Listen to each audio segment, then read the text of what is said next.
de la droite, il faut que nous nous inspirions de ce qui fut l'échec, je ne juge pas, mais de la primaire de gauche, et que la primaire de droite serve à trancher ce débat-là.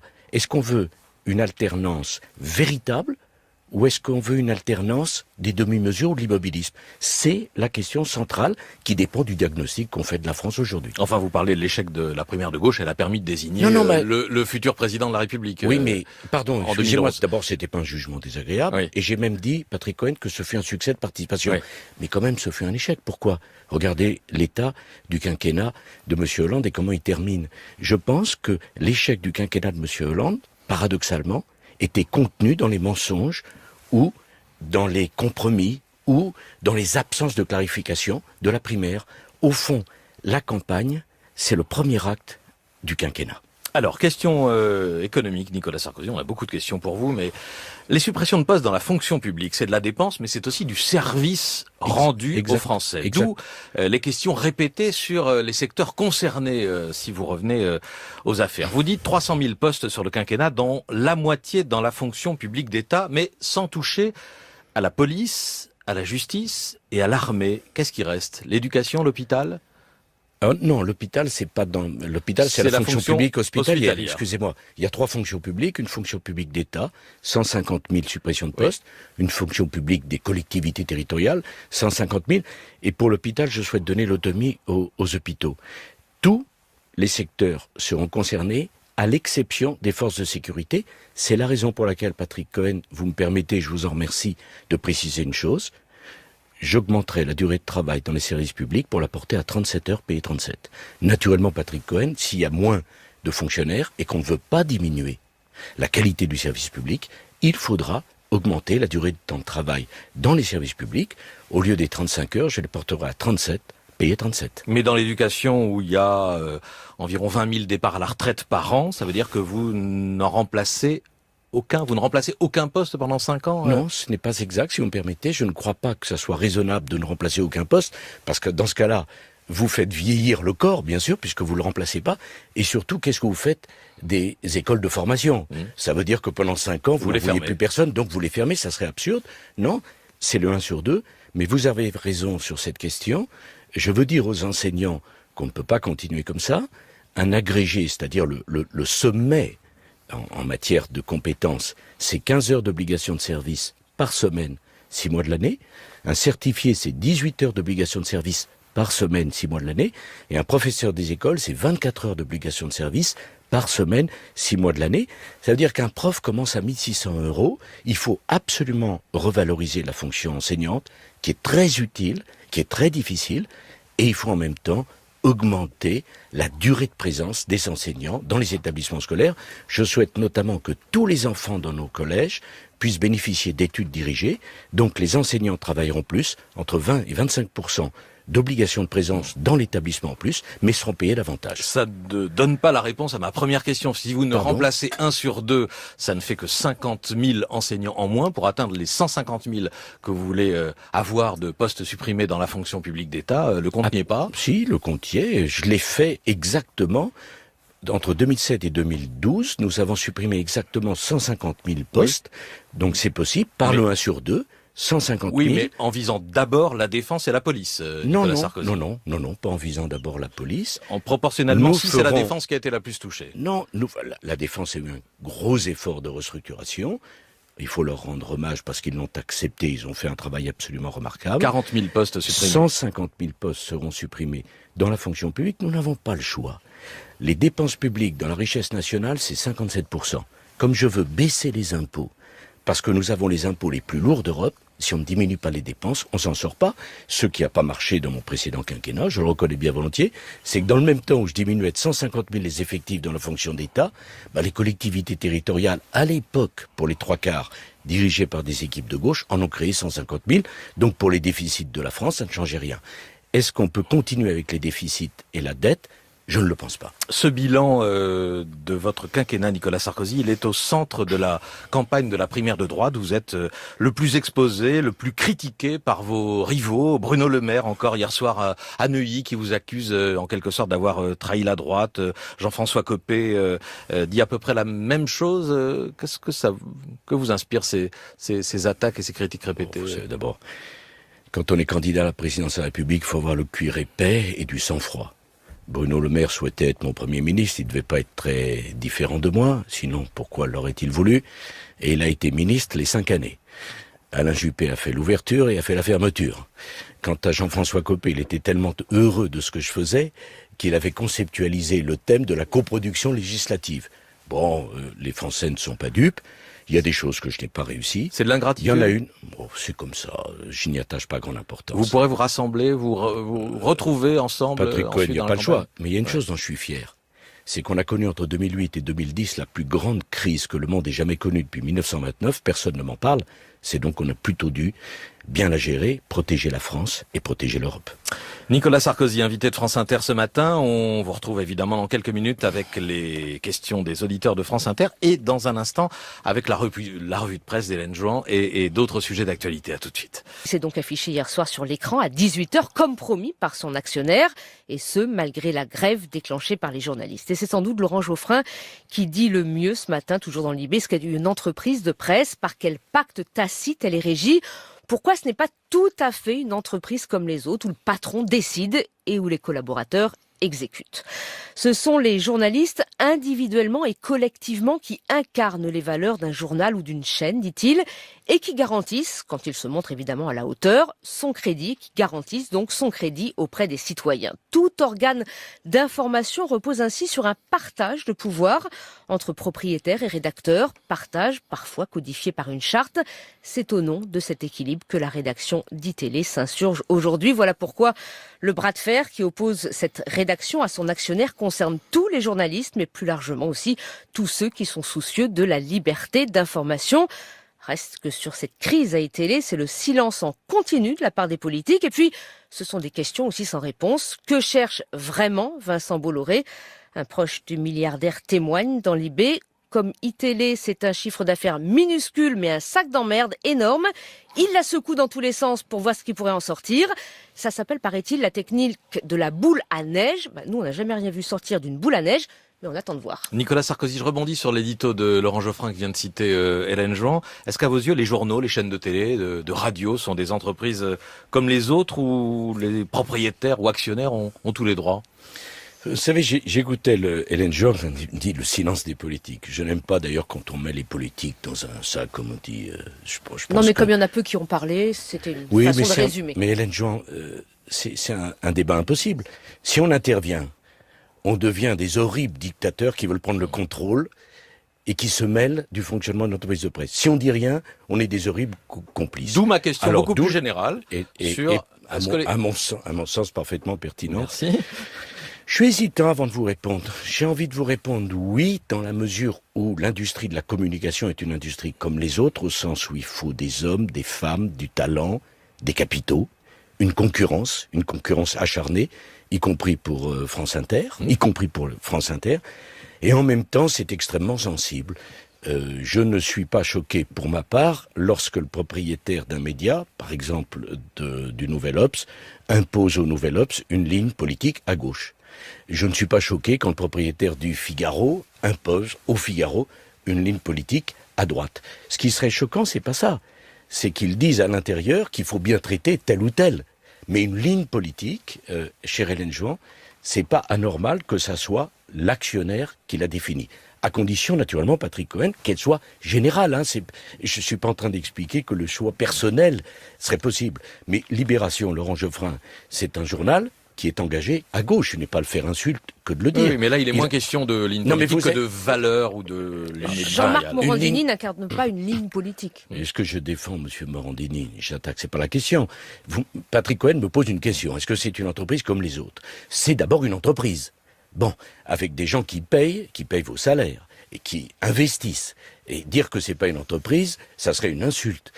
Pour moi, le propriétaire fixe une ligne politique, le propriétaire de Libération dit ce journal est le journal de la gauche. Je ne vois pas pourquoi, quand c'est le journal de la droite, ça serait moins légitime. Alors après, pour les décisions à l'intérieur, celles dont vous parlez, moi, vous savez, j'admire ceux qui ont des idées tellement tranchées sur le bien et le mal. En général, ceux qui parlent d'exemplarité sont ceux qui voient le retour de bâton le plus violemment. Demandez donc à François Hollande. Alors, justement, ce matin, dans la presse, Hélène, quel enchaînement. Je ne connaissais pas le papier Une certaine C'est vrai, vision je de ne la l'ai pas donné avant. Vous l'aviez pas Avant d'arriver. Vous l'aviez pas corrigé, vous l'aviez pas revu avant. Bon, Pardon, excusez-moi. Hélène Jouan. Oui, la presse qui revient effectivement sur la visite hier à Florange du président de la République. Toute la presse qui insiste sur la discrétion de ce déplacement, tout autant que sur son ratage. Alors explorons ensemble le champ lexical repéré ce matin. Cache-cache présidentiel à Florange, pour aujourd'hui en France, Le Parisien. Jeu du chat et de la souris avec les syndicats contestataires pour l'opinion. Passage en catimini pour Sud-Ouest. Hollande, Florange, ne lui dit pas merci, pastiche l'humanité. Retour amer à Florange pour Mediapart et c'est même la une du Financial Times. Hollande snobé par les syndicats. C'est un signe de la désillusion de la gauche, écrit la journaliste. En tout cas, pour un président au clair avec ses engagements, c'est ce qu'il a défendu hier sur place, le dispositif ne respire pas franchement la sérénité.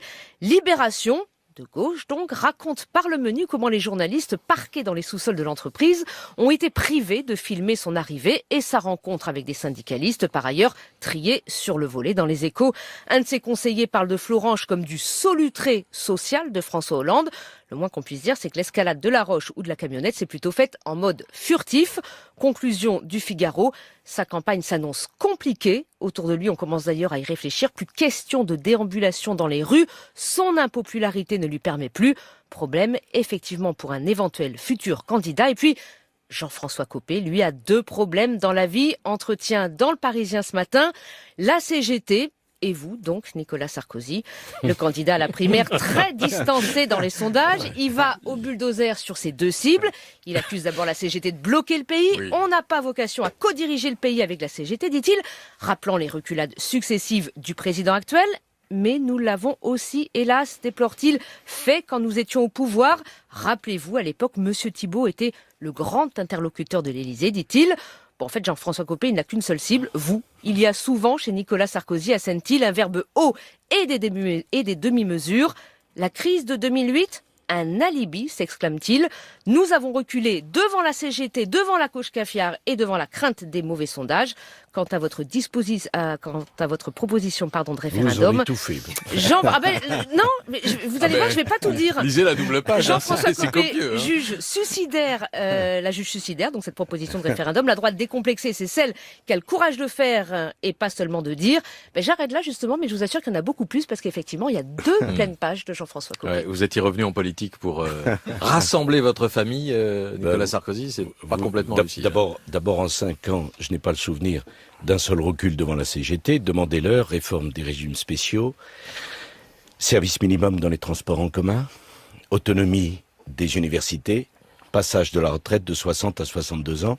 Monsieur Thibault doit bien sourire. Tout cela, c'est de la politica et ça n'a aucune importance. Et si j'en juge d'ailleurs par la situation où se trouve mon concurrent, je ne pense pas que cette agressivité va le servir. Votre concurrent, en l'occurrence Jean-François Copé. Merci. Ah oui, pourquoi? C'était qui d'après vous? Non, il y avait le choix. Il y en a plusieurs. Enfin, il y en a qui vous menacent davantage et qui sont plus hauts dans les sondages. Merci Hélène Jouan pour la revue de presse. Bonjour Alex Vizorek. Bonjour Patrick Cohen. Vous serez là à 9h-5. Mais oui. Bonjour. Alors sachez que mon Patrick Cohen a énormément de talent. Philippe nous appelle de l'Essonne. Bonjour Philippe. Oui, bonjour.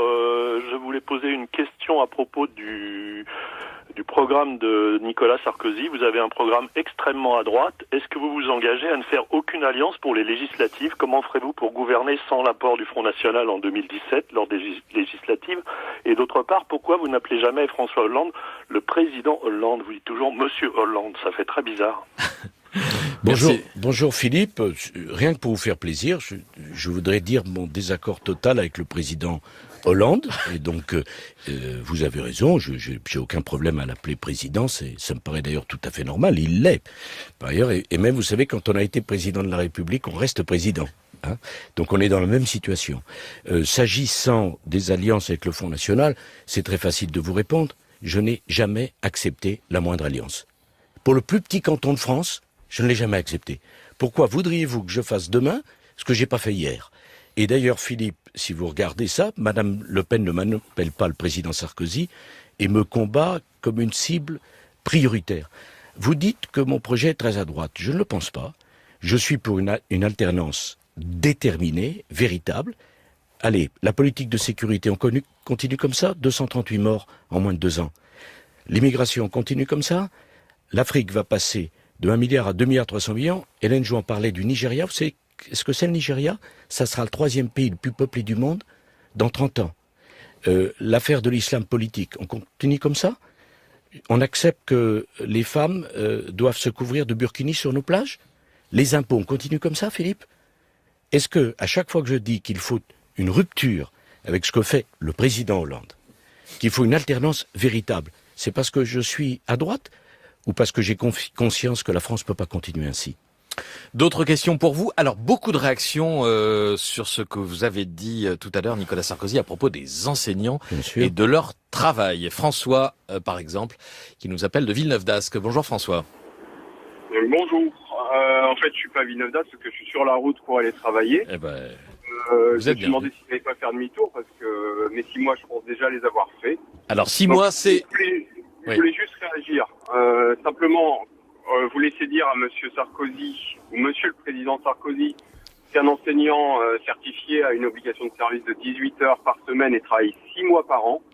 Donc si je comprends bien, Monsieur Cohen, vous qui animez la tranche du 7-9, vous travaillez donc 2 heures par jour. Hein, je suppose que vous arrivez à 7 ans moins 5, vous ne préparez pas du tout votre tranche, votre intervention. Bon, écoutez, nous c'est à peu près la même chose. Merci François, vous êtes très nombreux à nous appeler pour contester ces propos que vous avez tenus. Un enseignant travaille 6 mois, puis 18 heures par semaine. Non, mais enfin, on peut contester tout ce qu'on veut, mais enfin, il y a des faits. Et je dis à François que, pour moi, le travail d'enseignant est un travail extrêmement noble, extrêmement difficile. Bon, mais on peut pas contester qu'il y a, dans l'organisation du calendrier scolaire, 6 mois de classe, et 6 mois, il n'y a pas classe. Ça veut pas dire que vous tournez les pouces, François. On peut pas contester qu'un professeur certifié a 18 heures, j'ai dit, d'obligation de présence. Naturellement, la préparation des cours, la correction des copies, tout ça c'est vrai. Et on peut pas contester qu'un jeune enseignant commence à 1 600 € parce que la République, il y a bien longtemps, a fait un arbitrage qui n'est pas un bon arbitrage, François, qui vous demandait peu d'heures de présence et en échange, un salaire très bas. Je veux revaloriser profondément la fonction enseignante, qui est sans doute l'une des plus utiles dans la société française. Pour revaloriser votre fonction, François, il faudra vous demander plus de présence dans les établissements. Pourquoi? Parce qu'un jeune enseignant qui habite à 1 heure de son lycée ou de son collège, quand il a 15 heures ou 18 heures d'obligation de service, il les book sur 2 jours, ce qui est parfaitement normal, parce que ça lui évite de faire des trajets en permanence. Et quand un gosse sort de classe et qu'il a besoin de s'adresser à un enseignant, vous n'avez même pas de bureau dans l'établissement, et vous n'êtes pas présent. Donc je veux plus de présence des enseignants pour encadrer les enfants qui n'arrivent pas à suivre. Et vous verrez, François, réfléchissez à ça. Il n'y aura pas d'autre choix pour la société française que de vous demander d'être plus présent dans les établissements pour mieux encadrer les enfants, de mieux vous former et de mieux vous rémunérer. C'est le choix que je fais. La gauche vous a trahi, François. Elle ne s'intéresse à vous que la veille des élections. Au lendemain des élections, elle vous oublie. À quoi ont servi les 60 000 postes créés? Y a-t-il moins d'enfants dans les classes? Y a-t-il plus de profs au contact des enfants? Non. On ne peut pas continuer comme ça, François. Si à chaque fois quelqu'un dit « voilà la vérité » et essaye de la décrire, je dis pas que j'ai raison sur tout, mais là, ces chiffres sont incontestables. Si on le prend comme une insulte, alors la France va continuer à aller dans le mur. Vous êtes certain, Nicolas Sarkozy, que les créations de postes qui ont été opérées depuis 2012 n'ont pas amélioré les conditions de vie scolaire et les rentrées successives? Et hélas, Patrick Cohen, je suis certain, parce que les chiffres qui sont publiés montrent qu'il y a toujours des classes surpeuplées, montrent qu'il y a toujours un malaise enseignant, parce que c'est extrêmement difficile d'être un enseignant. Ça va pas s'arranger si vous réduisez les postes. Au contraire, pardon de vous le dire, si dans la classe, il n'y a pas un enfant qui, regardant son maître ou son professeur, se dit « j'ai envie de faire comme lui », parce que le boulot qu'il fait, il est utile, il est bien rémunéré, il est bien considéré, où est-ce que va l'école de la République? Vous savez, j'ai fait une erreur, vous me demandiez. J'ai longtemps cru que la bonne réforme de l'éducation nationale partait de l'enfant. Ben, je pense que c'est une erreur, une fausse bonne idée. La bonne réforme de l'éducation nationale part de l'enseignant. Parce que si l'enseignant n'est pas bien rémunéré, pas bien considéré, pas bien respecté, pas bien formé, vous pouvez faire toutes les réformes que vous voulez, vous en sortirez pas. Mieux payé, plus d'heures de présence, je crois que c'est l'avenir pour l'éducation nationale française. Jacques nous appelle de la région Limousin. Bonjour Jacques. Oui, bonjour. Nous vous écoutons. Bonjour Monsieur Sarkozy. Bonjour Jacques. Êtes-vous devenu climato-sceptique? Si oui, pourquoi? Et sinon, quelle politique de lutte contre le changement climatique mènerez-vous si vous êtes élu en mai prochain? Merci de me poser cette question, Jacques. Est-ce que je suis devenu climato-sceptique? Non. Alors, ça me permet de préciser ce que j'ai dit. J'ai dit, Jacques, que l'homme n'était pas le seul responsable des dérèglements climatiques. Première chose. J'ai dit une autre chose.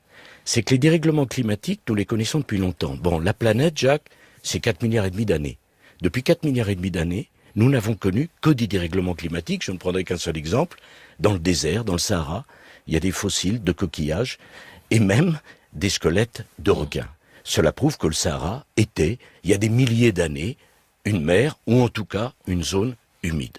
Troisième chose que j'ai dit, c'est que le premier problème environnemental que le monde a affronté et qu'il n'a jamais affronté, Jacques, c'est que la population mondiale va passer de 7 milliards aujourd'hui à 11 milliards en 2100. Jamais, Jacques, nous n'aurons connu un tel choc démographique. En résumé, on a déjà connu des chocs climatiques, on n'a jamais connu un choc démographique. Relativisme sur le phénomène que nous connaissons depuis des décennies d'action de l'homme pour qui favorise le réchauffement de la planète. Nicolas Sarkozy. Patrick Cohen, en disant ça, je ne m'incline pas devant une pensée unique et j'essaye de décrire les phénomènes tels qu'ils sont. Vous savez, j'aime bien les gravures. Au début du XXe siècle, il y a des gens qui font du patin à glace sur la Seine. Bon, on le fait plus. La dernière période de refroidissement, ce qu'on dit la petite période glaciaire, c'est grosso modo 14-15e siècle, début du 20e siècle. Est-ce qu'on peut dire les choses avec mesure, sans caricaturer, ou est-ce que le système médiatique est devenu à ce point caricatural qu'il n'y a que la caricature qui peut passer? Emmanuel nous appelle de Paris. Bonjour Emmanuel. Oui, bonjour. Comment, Monsieur Sarkozy, comment allez-vous lutter contre les dealers, les voleurs, les contourneurs de loi, alors que vous êtes vous-même mis en examen sur Pygmalion? Pourquoi est-ce que vous fuyez vos responsabilités devant la justice, en fait? Pourquoi ne pas mettre tout ça au clair avant de vous présenter à un mandat électoral? Mettre au clair, c'est-à-dire comment, de quelle façon, Emmanuel? Devant la justice. Ah oui. De prouver votre bonne foi. Bon. Emmanuel, je me suis souvent expliqué, mais je le refais bien volontiers. J'ai été, par le passé, interrogé beaucoup à France Inter, notamment sur l'affaire Bettencourt, qui a été le cœur de la campagne de 2012, qui s'est terminée pour un non-lieu pour moi et pour une relaxe pour M. Woerth.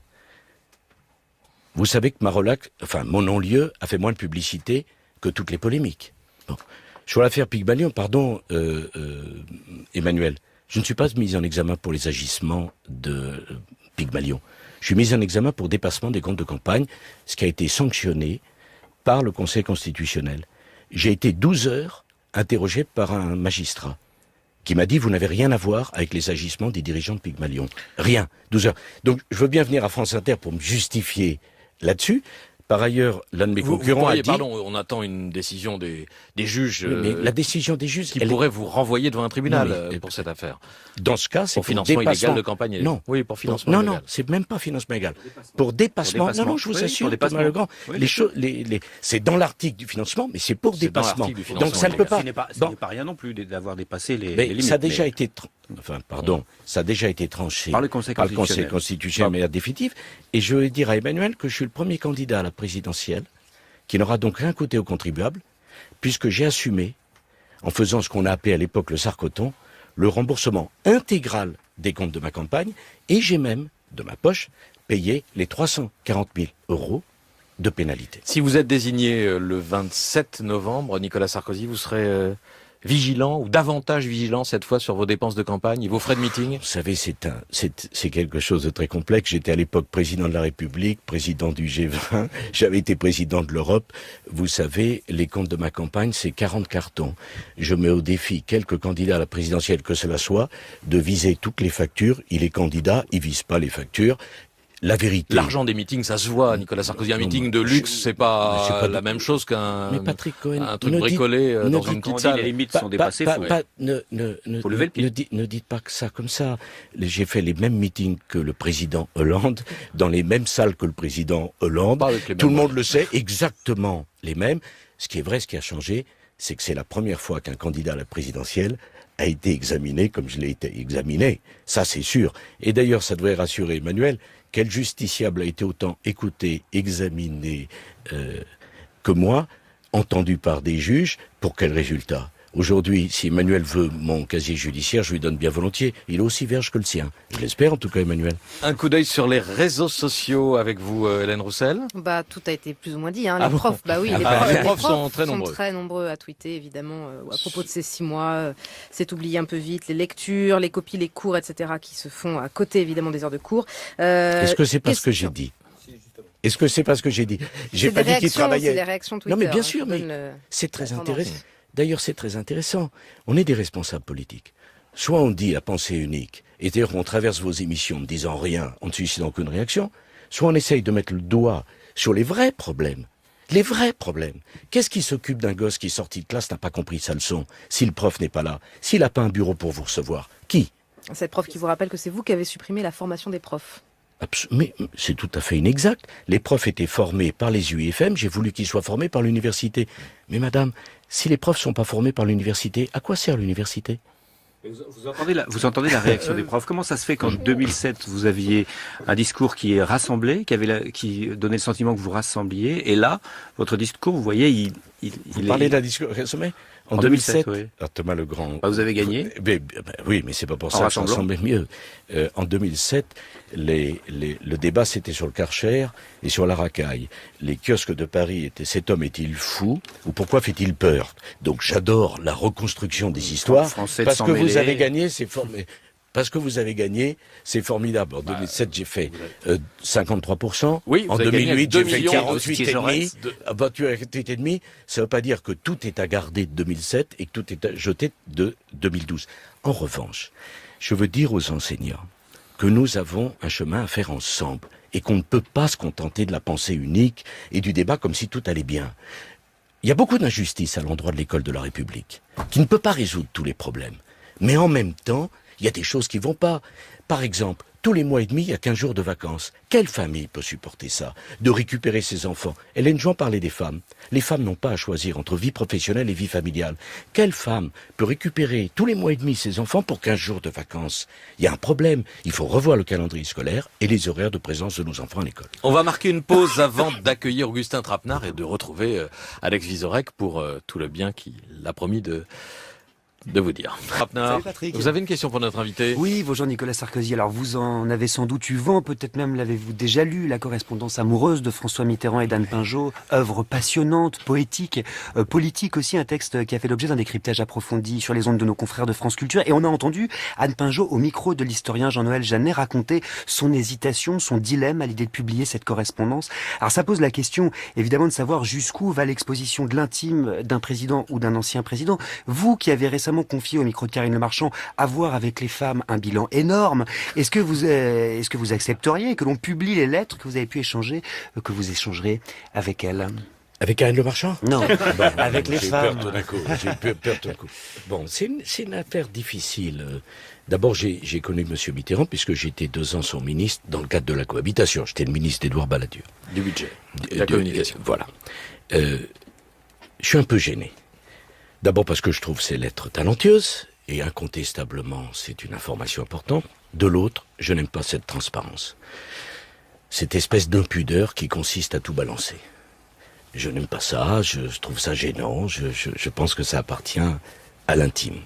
Et en même temps, je me disais, comme les choses ont changé, imaginez que moi j'ai fait vivre une famille officieuse dans les palais de la République, sans que personne n'en dise un mot. Vous vous rendez compte? Vous vous rendez compte qu'est-ce qu'on me dirait aujourd'hui? Qu'est-ce que je viendrais comme rendre de compte? Monsieur Mitterrand est un symbole, et c'est normal, c'est un homme de grande qualité, qui sait très bien écrire. Mais enfin, imaginez qu'un président de droite ait comme ça fait vivre dans les palais de la République sa seconde famille. C'est pas un problème moral. On a l'impression que c'est le Moyen-Âge. Vous imaginez Le président Hollande ou le président Sarkozy faisant ça? Qu'est-ce qu'on dirait? Vous m'interrogez sur ces lettres. En disant c'est beau, c'est magnifique, c'est émouvant, c'est bien écrit. Bon. Ils vivaient où? Oui. Je vois que le silence sur le plateau en dit long. Il vivait dans un bâtiment appartenant à l'État, oui, dans un appartement appartenant à l'État. Tout ça est assez connu. À propos c'était pas connu du tout. À propos de pudeur et d'intimité, Nicolas Sarkozy, chacun se souvient que vous avez évoqué votre vie privée, intime, confirmée. Oui, d'abord. Votre liaison lors d'une conférence de presse sous les ordres de l'Élysée. Ma liaison, merci. C'était une question qui portait sur un prochain mariage. Faites attention parce qu'Hélène Jouan est là. D'abord, est-ce que j'ai toujours bien fait en la matière? J'ai sans doute beaucoup fauté. Et vous avez raison. Mais au moins, on peut apprendre. Si j'ai appris, c'est ça. Mais en même temps. Donc, il y a un regret, là. Non, mais j'ai dit quelque chose. Vous savez, cette conférence de presse avait lieu un peu avant la mi-janvier. Et j'ai épousé Carla le 2 février. Donc il fallait bien que je le dise, à un moment ou à un autre. Et je n'ai pas voulu, peut-être que les femmes qui nous écoutent le comprendront, une femme qu'on aime, on la traite pas comme une maîtresse. Je n'ai pas voulu ça. Je l'ai peut-être mal fait, j'ai peut-être choqué, j'ai peut-être été maladroit, mais je vais vous dire quelque chose. Une femme qu'on aime, on la protège.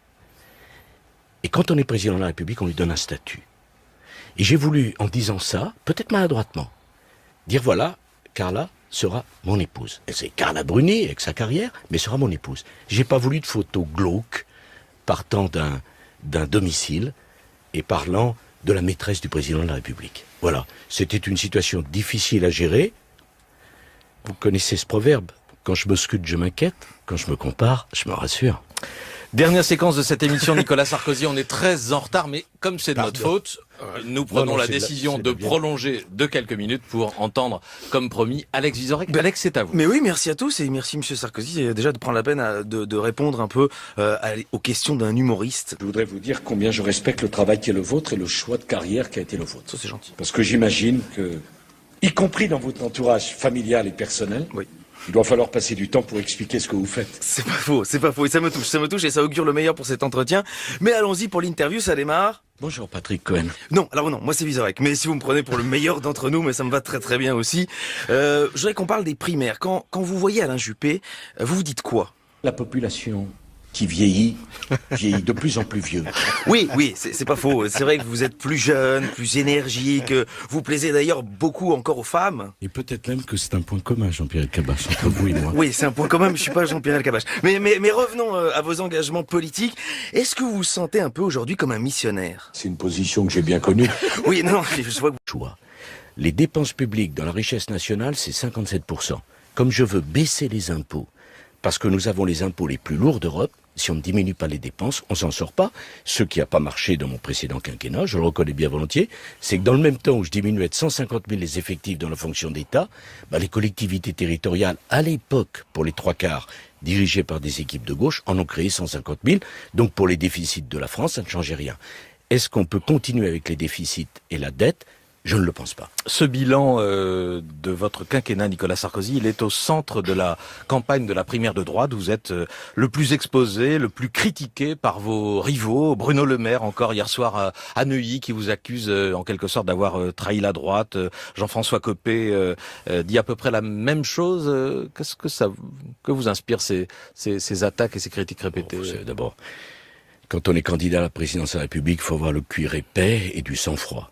Bruno Le Maire souhaitait être mon Premier ministre, il devait pas être très... C'est aussi du service rendu aux Français. D'où les questions répétées sur les secteurs concernés, si vous revenez aux affaires. Vous dites 300 000 postes sur le quinquennat, dont la moitié dans la fonction publique d'État, mais sans toucher à la police, à la justice et à l'armée. Qu'est-ce qui reste? L'éducation, l'hôpital?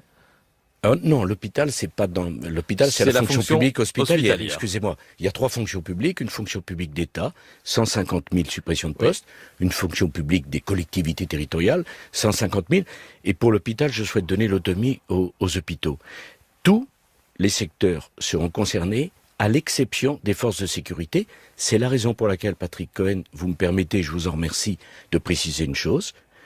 J'augmenterai la durée de travail dans les services publics pour la porter à 37 heures payées 37.